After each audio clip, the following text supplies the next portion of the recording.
नमस्कार प्रेक्षकांनो, waste take trendy या YouTube चॅनलमध्ये तुमचं पुन्हा एकदा स्वागत आहे। पोस्ट ऑफिस आरडी योजना दर महिन्याच्या बचतीतून मिळवा सुरक्षित भविष्याची हमी। तर आजकाल बहुतांश लोक भविष्यासाठी सुरक्षित आणि स्थिर बचतीच्या पर्यायाचा शोध घेत असतात। या पार्श्वभूमीवर पोस्ट ऑफिस रिकरिंग डिपॉझिट योजना ही ग्रामीण व शहरी भागातील नागरिकांमध्ये प्रचंड लोकप्रिय ठरली आहे। या योजनेत दर महिन्याला अगदी थोडी रक्कम गुंतवून 5 वर्षांनंतर एकत्रित चांगली रक्कम मिळवता येते। ही योजना केंद्र सरकारच्या हमीने चालवली जाते, त्यामुळे ती अगदी विश्वासार्ह मानली जाते। पोस्ट ऑफिस आरडी योजना म्हणजे काय? तर ही एक नियमित बचतीची योजना आहे ज्यामध्ये तुम्ही दर महिन्याला किमान 100 रुपये किंवा त्यापेक्षा जास्त रक्कम जमा करू शकतात। योजनेची मुदत 5 वर्षाची असते।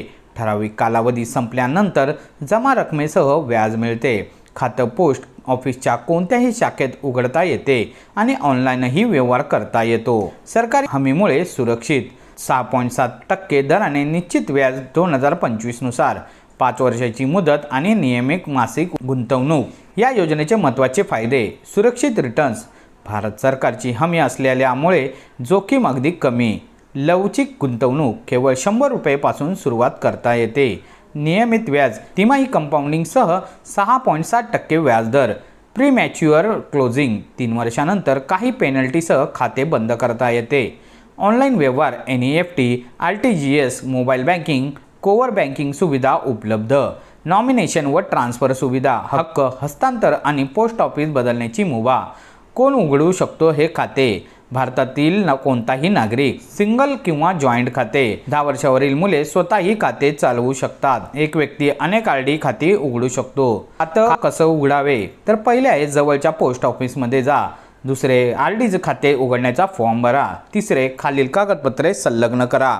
त्यामध्ये पहिले आहे आधार कार्ड, दुसरे पॅन कार्ड, तिसरे पत्त्याचा पुरावा, चौथे पासपोर्ट साईज फोटो, पाचवे बालकांसाठी जन्म प्रमाणपत्र, चौथे किमान 100 रुपये किंवा त्यांच्या पटीत रक्कम जमा करा, पाचवे पासबुक मिळाल्यावर मासिक भरती सुरू करा, ऑनलाईनही करता येते। व्याज कसे मिळतं? 2025 साली या योजनेचे वार्षिक व्याजदर हे 6.7% आहे। हे व्याज तिमाही पद्धतीने कंपाऊंडिंग केले जातं आणि मॅच्युरिटी वेळी एकत्रित दिलं जातं।